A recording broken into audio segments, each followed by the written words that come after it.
What's up, folks? I'm Odd, by the way. Do not be alarmed. I understand that I got a haircut. My hair tends to work in cycles, so you've probably seen this before, actually, because I shave the sides down periodically, obviously, once they start getting too long, and then I have the flop kind of grow out, but then it just gets too long sometimes, and I need to cut it down. In this case, it was actually the first time that I went over it myself. Initially, I was going to try and cut it, like, to the length that I wanted, which is a little bit longer than this myself, but I overestimated myself, I think. So we're just back with this, and the cycle continues. But regardless, we are doing another kind of interesting random generator challenge today. This was something that I have been thinking of for a little while that I wanted to do. It is mostly inspired by Droppy, I think, like a one-off conversation that they had about the potential of doing a random rolled fursona.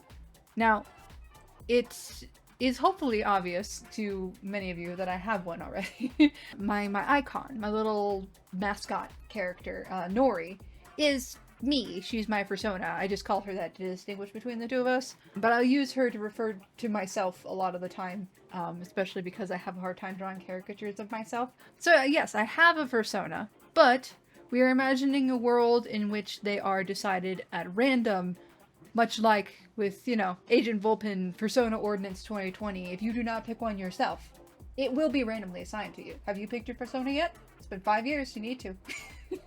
But yeah, so I have my random animal generator here, and we will be letting fate decide. I will be doing 3 potential new fursonas, and trying to kind of design something based off of these that best resembles me.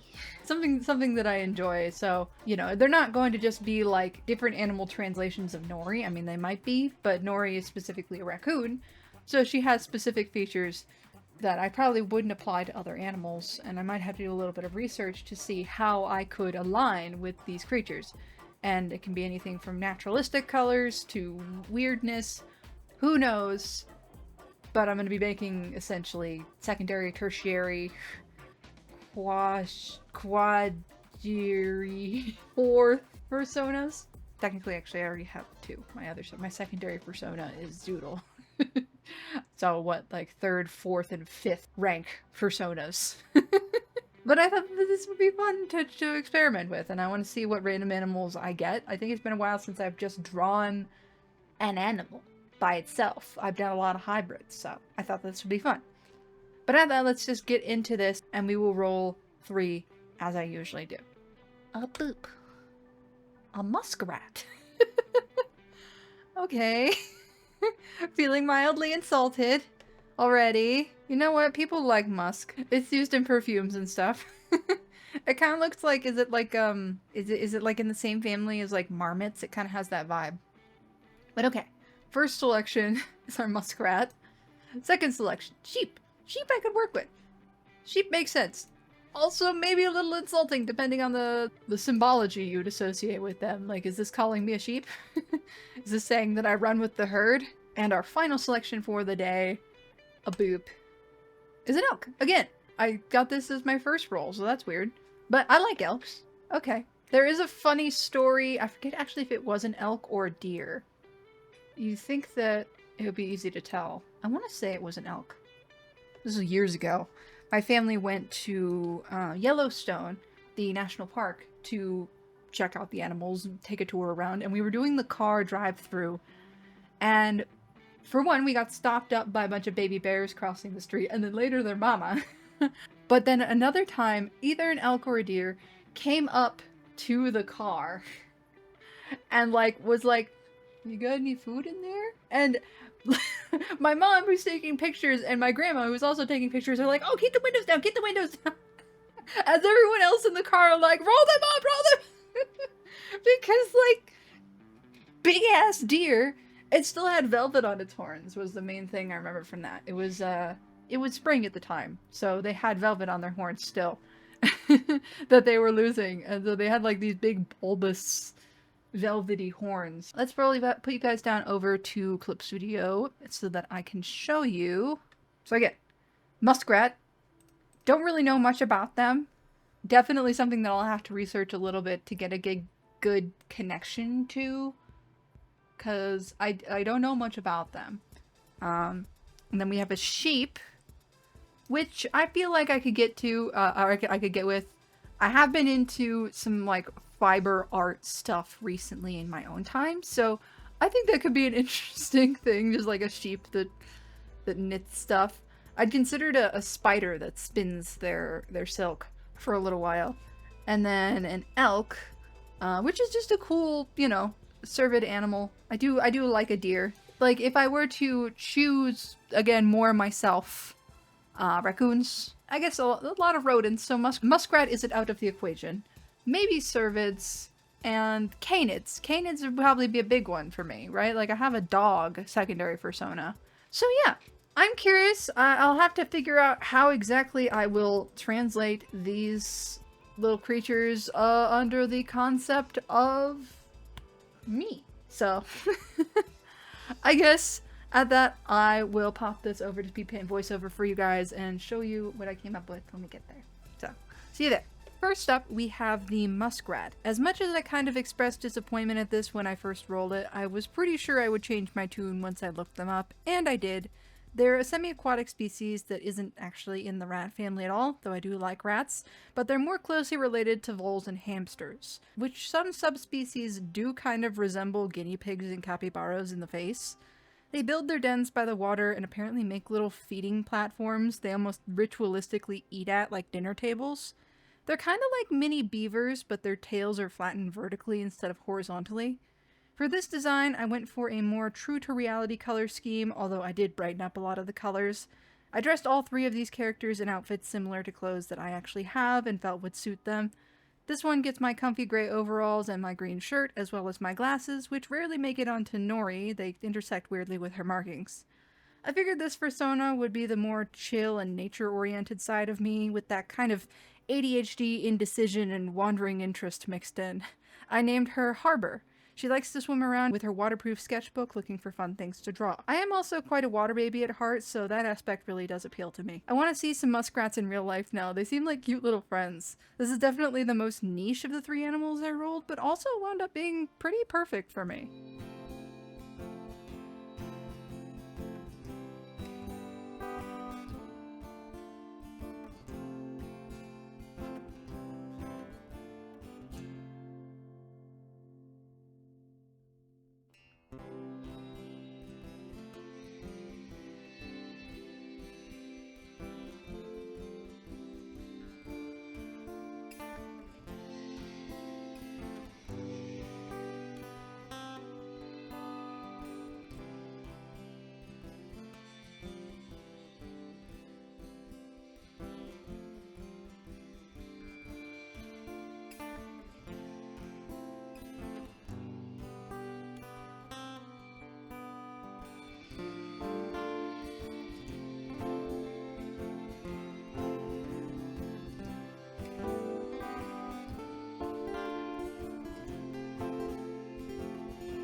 Next up, we have the sheep, and I decided to take this a different route. It kind of worked out that alongside the three different animals, I went for three different methods of designing personas. This one is a little less true to me in the whole color scheme, and is also a hybrid. Listen, just because I didn't roll for hybrids doesn't mean I can't play around with them of my own volition. I love seeing the characters people make that are like prey animals with obvious carnivore teeth. That kind of duality always speaks to me. I decided to make this character a dog sheep. Not a sheepdog, but a hybrid between a dog and a sheep. Different things. I went for a much cooler color palette accented by some warmth, including one of my favorite flannels. It's not quite flannel season, but it's getting there, and the sleeves are rolled up. This is Nell. I think that they are almost inching into that vent fursona territory. You might have noticed the familiar shape on their face, that arrow under the eye. I've used it for Nori. I kind of use it as the fur equivalent of dark under eye bags that denote the lack of sleep, which is funny in Nori because raccoons naturally have that dark mask under their eyes, but I also really like the shape of it. I've seen a good few dog fur patterns that include it, so I wanted to add it in here too, also to imply that this character is sleep deprived, like me. Nell kind of feels like a manifestation of my anxiety almost. They constantly feel the need to be extra careful around everything and are afraid of hurting others, in this case probably the regular sheep among their flock. It's definitely not uncommon to feel out of place, but it can be debilitating at times and kind of feed that cycle of self-isolation. I think we all have a Nell, and I hope that visualizing them means that I can be nicer to that part of myself and help them find their people.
And finally, we have the elk. We did the naturalistic fursona, the venti fursona, and now the glamour fursona.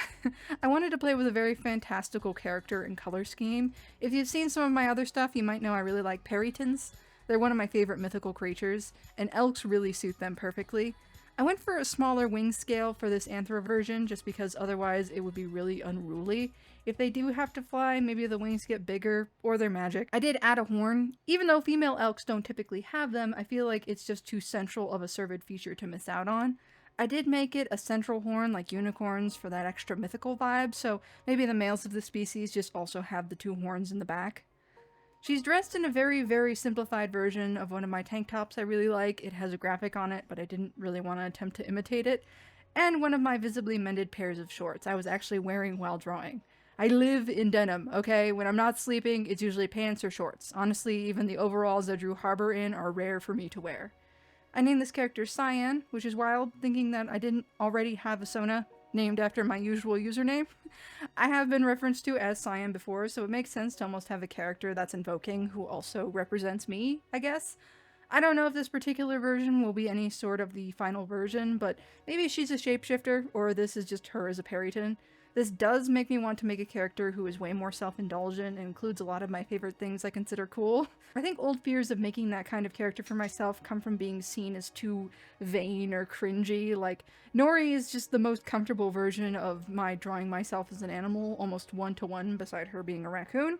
And she's very much that self-caricature who's maybe a little more chaotic, but mostly just a concentrated version of my thoughts and feelings. But I think I could also use a fursona who is all the things I find cool and fun because I am allowed to be cool and fun too, damn it. This version of Cyan might have turned out a little too feminine for my taste, but it's a good start down that path because it includes a lot of my favorite things.